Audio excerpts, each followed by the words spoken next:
20% off the job learning is a mandatory requirement of an apprenticeship.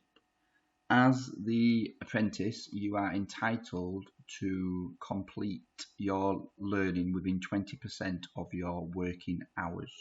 However, as part of that entitlement, you are also obligated to track the number of hours that you complete, as well as what areas / topics you have learned and the impact that that learning has had on your development and progression. The purpose of the 20% off the job log is not only to log your hours, but it's all, as well as the areas and the topics that you cover, but it may also become a useful tool for you to reflect on when you have to complete your milestone assessment or towards the end of your program when you need to prepare for your endpoint assessment. So this document will give you guidance on what off-the-job training can look like and what training may not be eligible for the 20% allocation. CMS will try not to differentiate between these two areas. What we will ask you to do is record any training that you receive. So training can be from your employer, whether it's one-to-one training, it can be ad hoc training, it can be planned training, it can be small group training, it could be training provided via or by your employer via a third party. It could be training provided by CMS or learning materials, resources. But it could also be any actions that you feel have developed your knowledge, understanding, behaviours or skills.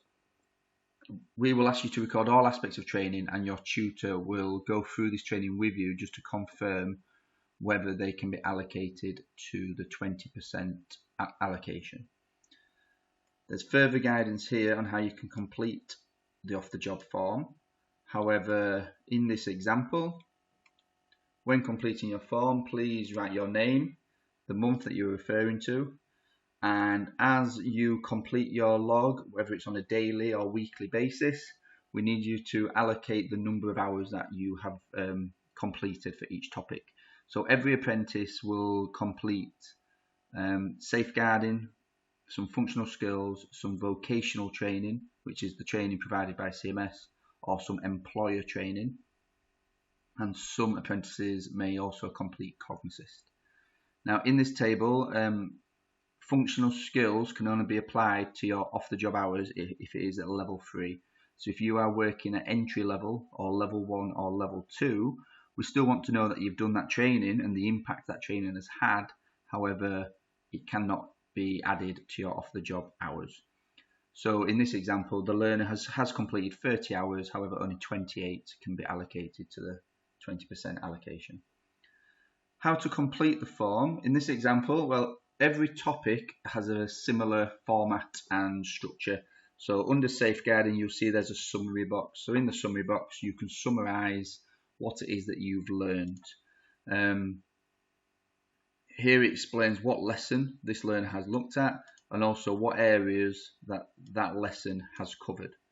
However, we don't just want to know what you have learned, we want to know we don't want to know just what resources you've read, we want to know what you have specifically learned. So we could all watch the same video or read the same book and we could all learn something different. So we want to know, one, what have you learned from completing that resource? And secondly, what is the impact of it? How can it, what is the context? How can it be applied either in your personal life or in your work life? So in this example, the learner has completed the Introduction to Safeguarding blog. So we recommend that whatever the resources on your e-learning, whatever you click on to access that resource, copy the name from your e-learning and paste it in here so we know exactly what resource you've clicked on. Under impact, we want to know what you have learned from completing that resource.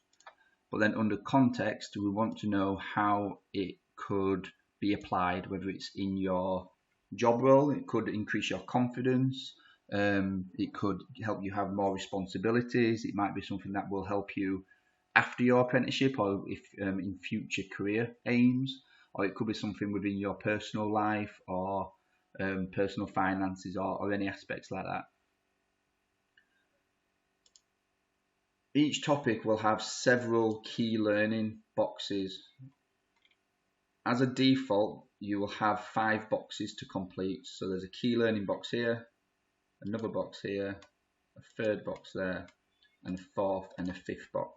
You don't need to have 5 aspects of key learning. You may only have 4 or 3, but equally you may have more. So if you want to add another row in, then right click on the bottom box, insert, and then insert rows below, and then you can copy the format and the content into a new box and continue. So the number of key learning is completely up to you and what you're reading and what you feel you are taking away from the resources. If we progress on to functional skills, it's the same structure. So you have a summary of what you have covered, which again you should be able to copy from either your functional skills resources or from the action that your tutor has set you. But in this instance, there's just one box to summarise what you've covered for maths. There's not 5 boxes. Normally because the specific area of maths that you are covering will be all very similar, and you should be able to normally summarise that in one box. However, if, for example, for maths, once you've covered the content, the impact and the context, if you don't feel that's sufficient, then again, right click, insert row below and add additional key learning boxes. That then repeats for English, and under vocational, similar layout and format again. So you can list exactly what subsections you have completed. So in this instance, the learners looked at lesson 2, and the subsections of their apprenticeship is called relevant regulation, policies and processes, and IT and record and document production. They then give a brief summary on what each one of those subsections covers. And further down under the key learning, they've then said one of the specific areas they feel they've learned, what they have learned, and how that can be applied in their everyday job role, or how it's going to improve their performance. Again, that can be repeated accordingly for the different aspects of key learning. You've then got similar boxes for employer training. So that's where you can explain what training is being provided by your employer. And finally, at the bottom, there's also a Cognisys section for those learners who need to complete Cognisys. And there's 4 sections there which should be aligned with the 4 sections of the Cognisys program as well. Once you've completed your off-the-job log for the month, you need to submit that to your tutor.